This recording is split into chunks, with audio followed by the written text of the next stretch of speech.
أعوذ بالله من الشيطان الرجيم بسم الله الرحمن الرحيم ألف لام ميم ذلك الكتاب لا ريب فيه هدى للمتقين وقال النبي صلى الله عليه وسلم خيركم من تعلم القرآن وعلمه أو كما قال عليه الصلاة والسلام. نبی کریم صلی الله علیه وسلم فرمای په تاسو کې بهترین هغه کس دی چې قرآن زده کوي یا یې بل ته ښایي. زما عزتمندو، مونږ په دغه مناسبت په دغه ځمکه باندې ولاړ یو. دغه ځمکه د مدرسې دپاره وقف کړې ده چې مونږ د یو ادارې یو مدرسې ترتیب پکې برابر کړو او پکې جوړ یې کړو. زما عزتمندو، دا دنیا ډېر مختصر ژوند دی او د دې نه به ټول مسلمانان زوی وپیره او چې په دنیا کې مونږ کوم ښه کار وکړو، کومه صدقه جاریه وکړو، الله جل جلاله به د دې ثمره په آخرت کې راکوي. نو مونږه راغلي یو په دې مناسبت دغه ځمکه باندې چې زه ولاړ یم. دغه ځمکه اول د الله ده او بیا د زمونږ ده.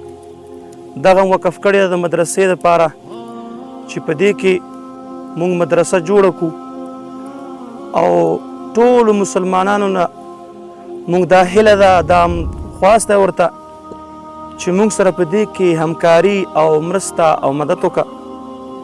الله جل جلاله به دغه آخرت او دنیایي زندگی کې خوشحالي او رڼا راولي. نو دغه ځمکه مونږ وقف کړې ده او بس پیسې نشته فی الحال چې مونږ په دې باندې کار شروع کړو.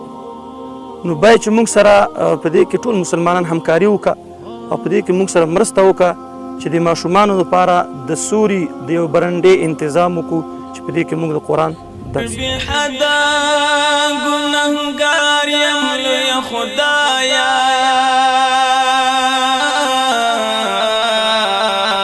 استاد فضل امیدوار یم لوی خدایا. کدی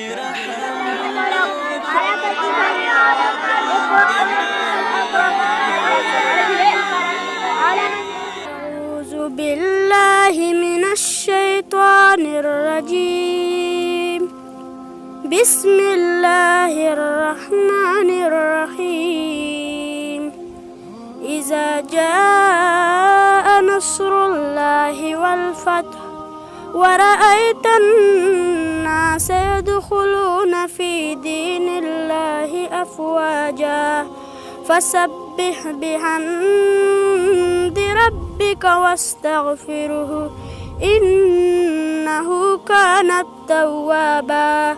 صدق الله العظيم. الله من الشيطان الرجيم بسم الله الرحمن الرحيم وقال النبي صلى الله عليه وسلم خيركم من تعلم القرآن وعلمه أو كما قال عليه الصلاة والسلام. نبی کریم صلی الله علیه وسلم فرمای انما الاعمال بالنیات، بشک عملونه د نیتونو پورې تړلي دي. حق المسلم علی المسلم خمس، د یو مسلمان پر بل مسلمان رول 5 حق دي.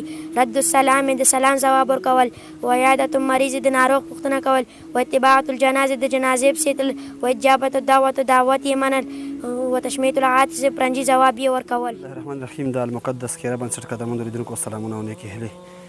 قدرمنو ملګرو، د ننګرهار ولایت دربه ولسوالۍ اړوند د دربند د ام العلوم مدرسې نه مو نن لیدنه وکړه. دغه مدرسه چې په یوه ډېره وچه دښته کې ده، ډېری ستونزې دي پکې. ملګرو، اوس وخت کې دغه ماشومان مولوي صاحب محترم په یوه شخصي حجره کې کېنولي دي. د مدرسې ته ځای هم وقف دی، ځمکې ښې ډېرې دي، خو بدبختانه چې په دې ساحه کې غربت دی، د چا دا وس نشته چې یوه تیږه پر بله باندې کېږدي. نو که چېرته تاسې مرستې وکړې، درنو ملګرو، ستاسو په مرستو باندې مدرسې جوماتونه جوړ شول، ډېری معلولین او غرباو سره مو مرستې وکړې، ټولې ستاسې مرستې دي. چېرته چې د قرآن زده کړه کېږي، هغه مجلس ته الله رب العزت په رښتې رابلي. نو په هر لفظ کې په هر ټکي زده کړه کې به تاسو ته الله رب العزت پوره اجرونه درکوي. د مولوي صاحب محترم سره د دې مدرسې په اړوندو ستونزو باندې غږېږم. سره اتیاو پورې خواښادي اتیاو پورې نارینه او ښځینه خو دا ښځینه پکې فلحال په دې موجود درس کې به نه وي د وجې د زی د کمښت د وجې نه چې ځای دومره نشته را سره چې لمر دی او ګرمي تیزه ده نو دې وجې نه ماشومان فلحال شته او ښځینه ماشومان یې نشته را سره. اوس وخت کې غټې ستونزې دلته کومې ستونزې دي په دې مدرسه کې؟ غټې ستونزې شروع چې دې نه وشي چې باید چې موږ سره د برنډې انتظام چې د ماشومان د سوري لاندې د باران نه او چې اوس مثال خبره باران راغی یا مثال خبره بل داسې طوفان موږ سره بیا د غزن انتظام نشته بیا به درس ټوټ کوو نو دې وجې نه چې موږ سره د برنډې او داسې انتظام برابر شي چې موږ پرې درس وویل او دا د زړه خواهش نه چې صرف د الله رضا لپاره چې د خلکو ته د دین ورسېږي او د قرآن خدمت ځای کې وشي ځکه چې دا خلک ډېر د دې شي نه پاتې دي ځکه په ښار کې او په ډېرو اطرافو کې د مدرسې خو د درو بابا ساحه او بیا خاص کر چوبۍ او د دربند سیمه چې د ګړکو دغه سیمه دغه شیانونه لږ هغه شوی پاتې شوی. موږ سره حافظان چې د پروسه کلم دستربندي ورکړه هغه کې را سره 10 پورې کسان 10 پورې اوس هم حافظان شته او بس د مدرسې ترتیب دی زموږ. مننه مولوي صاحب الله رب العزت نور توفیق هم درکړي چې د دین خدمت وکړي. قدرمنو ملګرو عالمان د عالمانو کار هم دا دی چې دین تر نورو ورسوي خو ستونزې دلته دا دي چې عالمان مزدوري نشي کولی هغوی سره باید موږ تاسې مرستې وکړو که مدرسه ده که جومات دی په دې کې خپلې پیسې مصرف کړئ خپلې مرستې په دغسې ځایونو کې ولګوئ چې الله رب العزت درته ډېرې نیکې بدلۍ درکړي. درنو ملګرو که څوک هم مرسته کول غواړئ د مولوي صاحب د ټلیفون شمېره هم تاسو ته په سکرین ښکاري او زموږ د وټساپ او د فیسبوک پتې او د ټلیفون د اړیکو شمېرې هم تاسو ته په سکرین باندې ښکاري. خپلې مرستې زموږ سره جاري وساتئ. لمحمد عن جبريل من رب العرش دليل للعالم والإنسان تكبير تكبير للحافظ وهو صغير